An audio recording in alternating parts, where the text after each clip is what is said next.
जरा एक पल के लिए रुकिए और सोचिए। आज हम एक ऐसे दुश्मन की बात करने जा रहे हैं जो घर के बाहर नहीं बल्कि हमारे बेडरूम के अंदर ही है। और सिर्फ बेडरूम में ही नहीं, वो तो हमारे सिर के ठीक नीचे मौजूद है।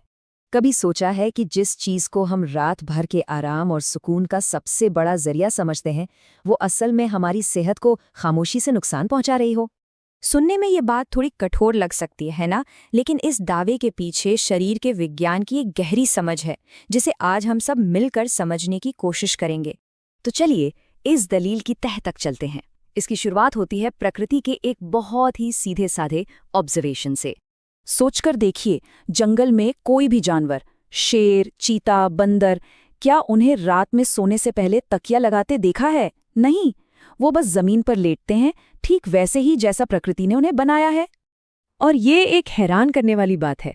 प्रकृति में ये बीमारी, ये दर्द है ही नहीं। ये कहीं ना कहीं सिर्फ इंसानों के हिस्से में ही आया है। ऐसा लगता है जैसे इंसान ने कुदरत के बनाए नियमों को सुधारने की कोशिश की है। और देखिए, जब भी प्रकृति के डिजाइन को बेहतर बनाने की कोशिश होती है ना, तो नतीजा अक्सर उल्टा ही निकलता है। तो चलिए अब आते हैं मुद्दे की बात पर। विज्ञान क्या कहता है इसके बारे में? ये तकिए का इस्तेमाल सिर्फ एक आदत नहीं है, ये हमारे शरीर के अंदर 3 बड़ी रुकावटें पैदा करता है। यहाँ पर एक सीधी सीधी तुलना है। एक तरफ है शरीर का प्राकृतिक ढांचा और दूसरी तरफ है तकिए के साथ बिगड़ा हुआ ढांचा। ये 3 बड़ी रुकावटें हैं: रीढ़ की हड्डी का अलाइनमेंट बिगड़ना, सांस में रुकावट और खून के बहाव में रुकावट। इसे ऐसे समझिए, मान लीजिए हमारी रीढ़ की हड्डी मोतियों की एक सीधी सुंदर माला है। अब अगर हम हर रात उस माला को बीच से मोड़कर रख दें तो क्या होगा?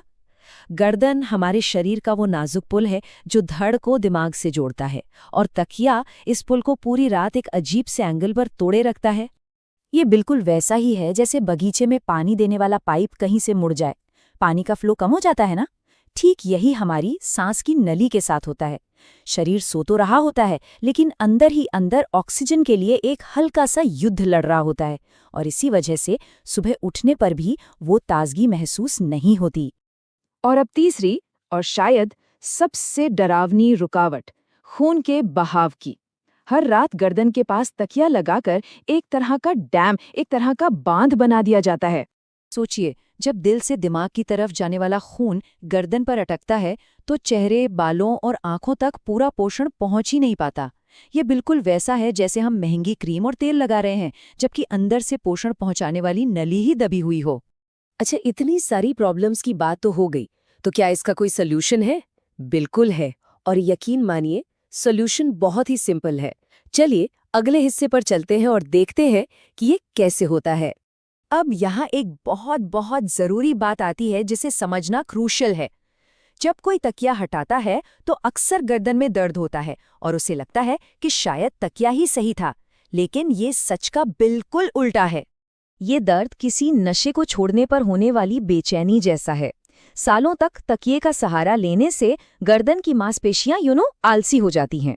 अब जब वो सहारा हटता है तो उन्हें पहली बार अपना काम खुद करना पड़ता है। तो ये दर्द उसी प्रक्रिया का हिस्सा है। ये इस बात का सबूत है कि शरीर खुद को ठीक कर रहा है। देखिए, शरीर के साथ कोई जबरदस्ती नहीं करनी है। ये बदलाव आराम से धीरे धीरे करना है। ये 4 स्टेप की प्रक्रिया इस आदत को बिना किसी बड़ी तकलीफ के छोड़ने में मदद करती है और शरीर को एडजस्ट होने का पूरा मौका देती है। तो अब जब तरीका पता चल गया है तो क्यों ना इसे खुद आजमा कर देखा जाए। चलिए एक छोटा सा एक्सपेरिमेंट करते हैं। सिर्फ 7 दिन। अपनी सेहत के लिए क्या 7 दिन इस प्रयोग को दिए जा सकते हैं?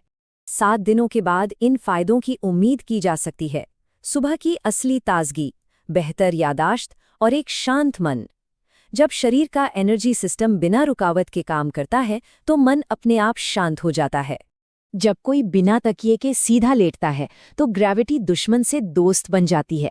धरती की शक्ति शरीर को फिर से प्राकृतिक रूप से अलाइन करने में मदद करती है, ठीक वैसे ही जैसे प्रकृति ने इसे डिजाइन किया था।